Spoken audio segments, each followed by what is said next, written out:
இன்றைக்கி சிவராத்திரி, அதனால் எங்கள் சின்ன வாசலில் கோலம் போட போகிறேன். போட்டுட்டு ஃபைனல் டச் வந்து நான் காட்டுறேன்.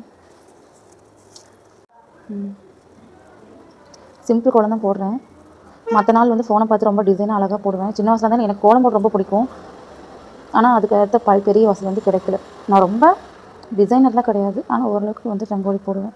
புள்ளி கோலம் தான் வராது, ஆனால் ரங்கோலி வந்து செம்மையாக போடுவேன்.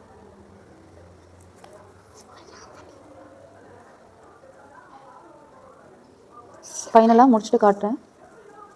நான் கோலம் மாவில் கோலம் போடுறதுக்கான ரீசனே என் பிள்ளைங்க தான். அவங்க ஓடி ஆடி விளையாடும் போது கோலப்பொடியில் போட்டால் அழிஞ்சிடும். அதனால தான் கோலம் மாவில் போட்டிருக்கேன். எனக்கும் எப்படா கோலம் மாவில் இன்னும் அழகாக பெருசாக டிசைனாக போகணுன்ற ஆர்வத்தில் இருக்கேன். இதுதான் என்னோடய வீட்டு பூஜை அறை. இந்த மயிலிறகு பற்றின ஸ்டோரி அப்படின்னா, என் வீட்டுக்கார் வண்டி மேலே யாரோ காவடி வச்சுட்டு போயிட்டாங்க. அவர் எடுத்துகிட்டு வந்திருந்தார். அதை நான் தனித்தனியாக பிரித்து இந்த கதையில் மாட்டியிருக்கேன்.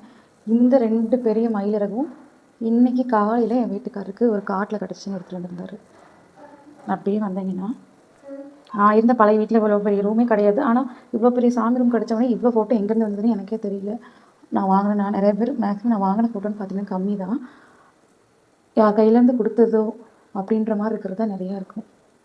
எப்படின்னு சொல்லுங்கள். என் வீட்டை பூஜை அறை இனிமேல் தான் வந்துட்டு பூஜை போடணும். வாங்க, நான் போய் ரெடி ஆகிட்டு வந்ததுக்கப்புறமா சாமி கும்பிடலாம். சிவராத்திரி இன்றைக்கி நைட்டு முடிஞ்ச அளவுக்கு 12லேருந்து 1 மணி வரைக்கும் முடிஞ்சவங்க முடிச்சிருங்க. இல்லைன்னா விடிய கூட நீங்கள் முடிச்சிருந்து சாமி கும்பிடலாம் சொல்லியிருக்காங்க. நான் ட்ரை பண்ணலான்னு இருக்கேன். இதுக்கு முன்னாடி பழைய வீட்டில் ட்ரை பண்ணியிருக்கேன். அதுக்கப்புறம் பல வருஷம் ஆச்சு. இந்த வருஷம் இருக்கணும்னு நினைக்கிறேன். நம்பிக்கையாக அது நடக்கணும்னு நினைக்கிறேன். நீங்களே ப்ரே பண்ணிக்கோங்க. உங்களோட பிரார்த்தனை நிறைவேறணுன்ட்டு நானும் கடவுளை பார்த்துக்குவேன். எனக்கு தெரிஞ்சது சிம்பிள் ஹேர் ஸ்டைல் தான். எனக்கு நான் 2 பிள்ளைங்க வச்சுருக்கேன். அவங்களுக்குலாம் எப்படி ஹேர் ஸ்டைல் பண்ணுறதுனே தெரியல.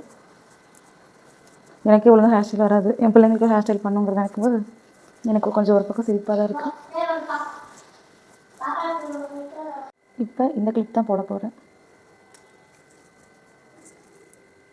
ஃபைனலாக என் hair style simple hair style முடிஞ்சிச்சு. இதுதான் என்னோடய இன்றைக்கான ட்ரெஸ் கோட்டிங்.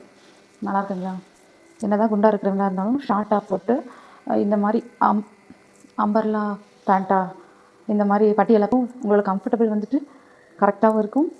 நீங்களும் இந்த மாதிரி ட்ரெஸ்லாம் வந்துட்டு போட்டு பார்த்துக்கலாம்.